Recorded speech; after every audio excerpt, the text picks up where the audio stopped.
how's it going? And welcome back to my YouTube channel. This is Strategic Chaos, aka Sana. I have no idea where this YouTube channel is going as of yet, but I decided to start it because this pandemic happened and I know there's probably gonna be a matter of time before another one happens, so I figured why not, you know, ride this wave and do something creative and start a YouTube channel. So that's where we're at right now. But for this week's video, I want to talk about 7 things that no one really tells you about moving abroad. Ooh, it's gonna be a long one. Let me get comfortable. For those of y'all who are curious, this is Fergus. He is my he is my bamboo plant. I figured I'll start with him. If I manage to keep him alive, then I will migrate to a goldfish, then eventually move to a dog, and then maybe a kid.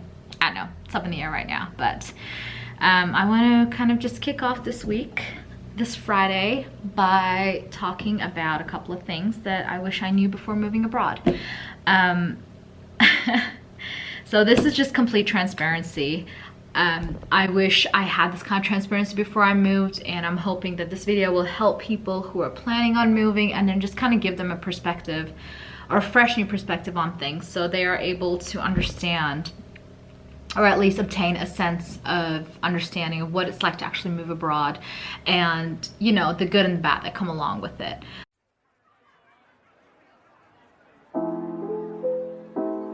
So, point number 1, or note number 1, whatever you want to call it. You have to be flexible. Flexible in the sense that you have to understand there are a lot of changes that are going to come your way.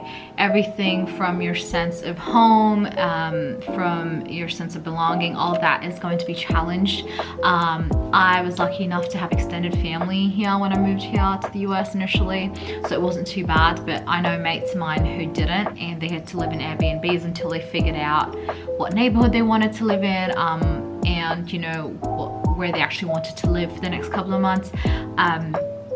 A lot of our weekends, so when I moved here, when I, you know, was living with my extended family or whatever, a lot of my weekends were spent sort of scouring like different neighborhoods, understanding, you know, like, you know, what I actually needed. So I made a list of things that I wanted in an apartment, in a neighborhood, and then I went hunting. That sounds bad, but I actually did. I went like pretty much apartment hunting, right? And it took up a lot of my weekend time, so I had to sort of manage my time and, you know, like sort of just get comfortable with the uncomfortable. I was basically living out of like 2.5 suitcases, which honestly is not a lot, especially for someone who loves to have her luxury items. I had to give up a lot of that. I literally had to pack my entire life in Australia in like 2 bags and just move here and live out of that for a couple of weeks, which is, which can be a little challenging, especially if you are not a light traveler and if you like to have, you know, unnecessary items like I do. So that was something that honestly, the flexibility kind of, I knew I had to be flexible, but I didn't know, I just wasn't aware that I'd have to be this flexible, you know, like it still came as a shock to the system. So be aware of that. The second thing that you should know is that, and this is just me being completely transparent, I like to prepare for things no matter how big or small that change might be. I don't know where it comes from. It has been a good and a bad thing, but like the nerdy part of me actually created like a little Excel, like a pre-departure Excel. God, I just feel like a dork just talking about it. But yeah, I created a pre-departure Excel that literally had tabs for everything. So everything from taxes to healthcare to, you know, neighborhoods that I might potentially like, to how like signing an apartment worked, to you know, different kinds of grocery stores and everything, just to help me feel prepared. So for the weeks that followed, my weeks prior to my move, I kind of started researching, you know, hitting up different sites, watching different YouTube videos, just to get an understanding of the kind of lifestyle that, you know, the lifestyle and like the environment of the place that I was moving into. This did not help. I mean, it helps you before you move, but full disclosure, that little list of yours is not going to be very helpful. It's not everything you've quote unquote sort of researched. You might as well just throw it out the window, because actually coming here and, you know, just being so immersed in like a new environment, a new culture, like everything that you've researched, quote unquote, you might as well just throw it out the window. You're basically going to be riding a completely different wave. You know, you're emotionally, you're going to be a little strung. I know I was, and it is going to be difficult, and you just have to accept that. You know, if you are like me and you like to prepare as much as you can for a move, sure, like doing the research and everything will help, but ultimately, like, there are going to be changes and there are things that are going to take place that are just kind of out of your control, and you have to be okay with it. Like, I like to control things as much as I can, and one of the ways that I do it is through research. So I found that it helped me before I left, you know, Australia to move here. But then once I landed and once I was here, yeah, that was, yeah, might as well throw my MacBook out the window at that point. So it wasn't very helpful. Just full transparency on that one. The third thing that I learned, and this is again, like complete transparency, right? Okay, I'm just gonna need a minute, because at some point with all of this moving, with all these changes, with your new job, or if not your new job, at least a new environment, with all the different people that you're going to be meeting, with the new lifestyle that you're going to be adopting, your mental and physical health is going to take a toll, regardless of how careful you're being. So I was a regular, I wouldn't say a gym junkie, but someone who at least liked to get some kind of exercise in, right? Pretty much, I used to go to the gym at least like 3 to 4, okay, 4 is a bit ambitious, but at least 3 times a week when I was in Australia, and I had a routine going. Like, I would hit the gym like in the morning before I went to work, and, you know, rinse repeat throughout the week. So it kind of kept me in a routine. That routine went out the window, obviously, because when I moved here, I was still trying to figure things out, you know, setting up my apartment, I was setting my room, I was getting basic, like, I was getting basic things like Wi-Fi and you know, my utilities set up, and all these things, they take time and they take a toll, because you are not only managing, in my instance, a new job, you're adjusting to a new environment, and you, somewhere along the line, you kind of, if you're not careful, which I was not, full transparency, I was not, your mental health and your physical health will take a toll. I'm only saying this because I want you to be aware that this might happen, and just, if you can, do small things along the way to avoid that crash and burn that took place with me, do it. I didn't go to the gym as much when I moved here, because, you know, the weather and everything was very cold. I'm not used to cold. I'm a heat baby. I've grown up in 2 different countries where, like, it's extremely hot. You know, Australia is just like year-long great weather. Our winters aren't brutal, like, at all. Our winter is basically an American fall, so it's not brutal. I struggled. I used the cold as an excuse to not, like, work out as much. Then that led to a steady decline in my mental health, right? Because I had all this excess energy and I was adjusting to a new environment. I didn't realize it until I kind of crashed and burnt one day, where I was just folding my laundry and I just sat there in like a puddle of my own tears. I then slowly started to make, you know, take smaller steps to improving my mental and physical health, with just sort of, you know, doing a little bit of at-home yoga, starting meditation, started journaling. I literally just had to allocate like a half hour at least a day to take care of myself mentally and physically, because I didn't realize how bad it was until I literally sat there in a puddle of my own tears while I was folding laundry. So just be aware of that. You know, it will inevitably kind of slip, because you'll be in a new environment trying to adjust to things. But if you're mindful of it, it'll make a world of difference. So thought that, you know, it's a little pro tip over there.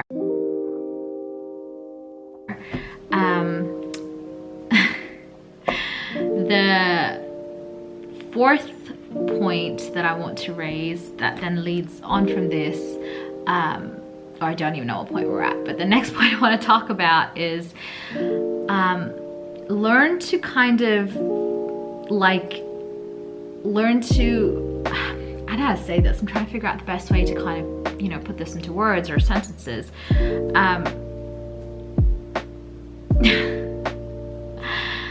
You will learn to kind of like, oh my god, wow, I am struggling. I don't even know how I'm gonna cut this part out, but while I was sitting there in that puddle of tears, which did take place, mind you, I realized that, you know, I was homesick. So again, this is something that is inevitable. I know people talk about it, and I thought I'd be fine because I've traveled so much in the past. You know, I've done a couple of exchange programs and everything, and I thought, I'm like, oh, I'm good. Like, this is, you know, I'm a seasoned traveler, I'll be okay. But, you know, I wasn't. I did get very homesick, and it came in waves, right? So I did this thing where I would distract myself a lot. I went to meetups, I did things after work, I did things before work, everything I could to avoid sitting in that stillness. And that moment of, I guess, like knowing, or just to kind of sit by myself, because I was scared that if I sat by myself or sat with my emotions and my feelings, that I would get homesick, and that, you know, I'd go through a emotional roller coaster that I was basically trying my darndest to not get on. That was foolish because it ended up happening anyway. I, you know, would have nights or even sort of just random periods throughout the day where I would get extremely homesick, and I would, you know, I'd feel like crying, and sometimes that's okay. I would have little like cry breaks, as you know, crazy as that might sound, that really helped sort of get it out of my system. I had to acknowledge the fact that, you know, yes, I was homesick. I couldn't just drink my way out of it. I couldn't just bar hop my way out of it. I had to sit with it and be okay with it. So just be aware that that's something that is very possible, and it's an inevitable thing that will take place when you do move, and just ride it out, really. What personally helped me during this time was being able to obviously FaceTime my mates and my family, but also my roommate that I was living with at the time was also an international, I don't want to say traveler. She was, you know, she was not American, so she was from another country, and, you know, she was able to, both her and I were able to kind of bond on that, right? It was an experience for both of us. Like, we were able to kind of help each other out. Like, we, you know, watch movies together when we felt homesick, or, you know, we you know, make each other like pancakes, or you know, just kind of eat a bar of chocolate, something even as as unhealthy as that. We'd just do that, and we'd be able to kind of talk about it. Find someone to talk to if you can, because it does help. But we were able to ride it out. But I want you to know that the first 6 months, and I'm not joking when I say this, the first 6 months is going to be an adjustment period, and you will get homesick. I was inevitably homesick for the first 6 months, and after those 6 months I started to adjust and actually form a routine. The homesickness was no longer an issue.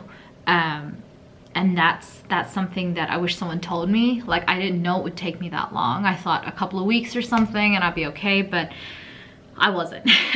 It definitely took me almost a half a year to get used to living abroad, to get used to this new environment, to, you know, find people that I vibed with, to have a new support group, to create a new routine. So just know that. Allocate for that time frame. I'm gonna take a quick tea break because this thing's getting cold. Whew, that's good. Okay, I don't even know what point we're at. The next thing that I want to talk to you guys about is you'll have new experiences. What I mean by that is, like, you'll have like, people say, you know, with travel, you're gonna have these big moments that define your like travel experience or your move abroad. It was a complete different for me. It was a little experience. It was a little things like, I mean, yeah, I was able to experience, like, I had really big moments too, where, you know, I went with my family or like my extended family to Miami, which was a lot of fun. You know, downtown Miami is a whole new experience in itself. So that was like the big component of it. Like, you know, I definitely made the most of the travel component. I attended a lot of like sporting events because I love American sports. I really do. Something about American football just gets me. It's exciting. I enjoy it. So I went to a lot of sporting events. I, you know, traveled to different cities as much as I could pre-COVID.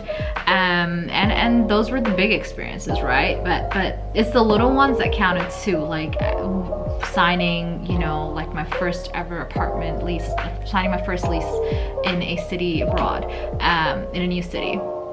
That was cool. You know, even doing little things like going to different like furniture stores around here and buying like matching sets of cutlery. And I know it sounds super boring, but it's the little things. Like I was able to, you know, design or create an environment that was comfortable for me. And I found that I often, you know, like I often found myself feeling like really at peace when I was having newer, like smaller, newer experiences. I don't know if that makes sense, but there were things that involved like going shopping for my apartment, or you know, checking out a new park for the first time, or trying like a new cafe or a coffee shop that just opened up around the corner.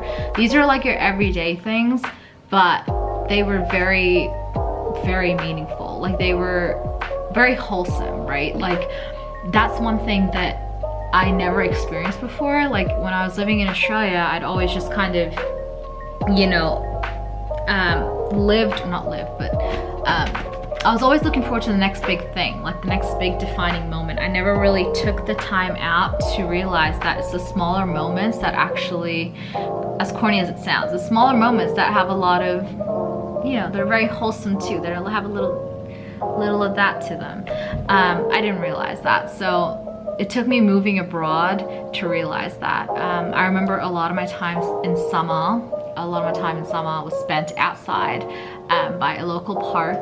I would literally just take a picnic blanket, sit outside like under the sun, and just read for like hours, and just connect to like Mother Nature, and just listen to music, and, you know, sip on some like literally homemade lemonade, as cheesy as that sounds. Sip on some homemade lemonade, read a book, listen to music, and spend like an entire Saturday doing that. That was not something I did a lot of in Australia, and I wish I did, because it allowed me to get to know myself a lot more. And that's something that will happen as well. Like that kind of leads me to my next point, is that you will experience growing pain. So growing pains, like this is part of the process, right? Like I quickly realized that, you know, I didn't know myself as well as I thought I did. I realized that I used a lot of my childhood friends, or a lot of my friends in Australia, as a distraction to avoid sitting with myself and getting to know myself and actually become quote unquote my own best friend, which is why I struggled a lot during the pandemic, because as you know, and I'm sure everyone's aware, I was still going through it. We all had to, you know, isolate ourselves, right? And for someone who thrived in other people's company, as much as I did, I struggled. Like it was rough. The first couple of weeks were especially hard because I didn't know what to do with myself. I'm like, okay, well, usually I'm used to hanging out with mates at bars, going to the beach, going for swims, or, you know, going snorkeling around like a beach with a couple of mates. Like it was always with people. I never really did things by myself. So I never really learned how to enjoy my own company. And that was, you know, that was a growing pain, but it was a good growing pain. Now we're like over a year into this pandemic, and I can proudly and safely say that I actually enjoy being by myself. This was not something that was possible when I was in Australia. So, you know, pandemic or no pandemic, this will happen. This is part of the move, and just, you know, roll with it, ride it out like I did. And then the last thing that I want to talk to you guys about is understanding and accepting that your relationships back home will change. It's funny how much can happen in a year, or a year and a couple of months, year and 6 months. I noticed during my move, or during my time in the US, that a lot of my relationships with my friends and family, but predominantly my friends, changed. A lot of us either stopped talking to each other because everyone just got really busy, or we just got closer. Like, a lot of my friends and I actually got closer because we allocated time for each other, and that was important to us. So that was a drastic change in friendships and relationships that I think you need to acknowledge and just be okay with. Things like, people change, people's outlook on things change. They may, like, you know, the friend that you were close with before you left may not be your best friend anymore, might not be someone who you're close with anymore, and that is okay. It was hard. It was very hard because during this move I lost one of my closest friends, and we'd been through a lot. We'd been mates for over 7 years, and because of the distance and because of different lifestyle choices, we just, you know, drifted apart. But I know in the long run it was a good thing. It was a tough pill to swallow, but it is something that may happen, and I think will happen to a lot of you if you decide to move. Either a lot of your friends will get married. I can't even tell you the amount of my friends, and I love them. I love the fact that I'm happy for them, but I've probably during my time here, which honestly has not been a lot if you think about it, it's just been over a year, I've had 3 mates who are engaged to be married, and I'm like, what the heck, how did that happen? But I'm very happy for them. But you know, that's just, it's a life change, right? Like, it's inevitable. So that's just something that I wish I'd known, and it would have helped if I did, because I never anticipated it.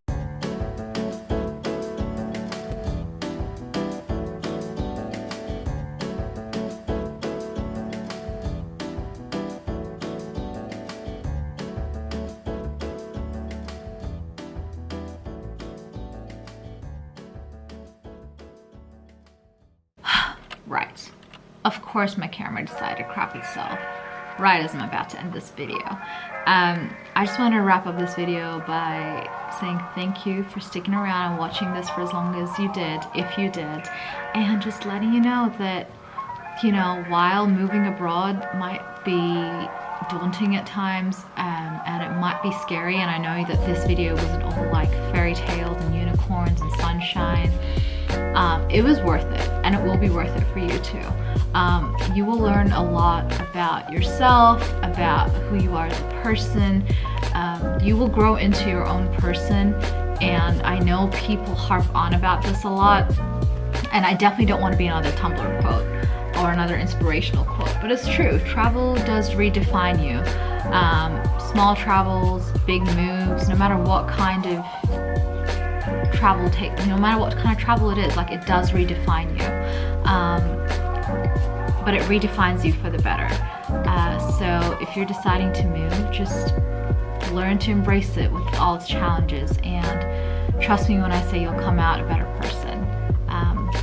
I'm gonna go now because I've been staring at this camera for way too long, but until next time, I hope you guys stay safe, stay positive, test negative as always.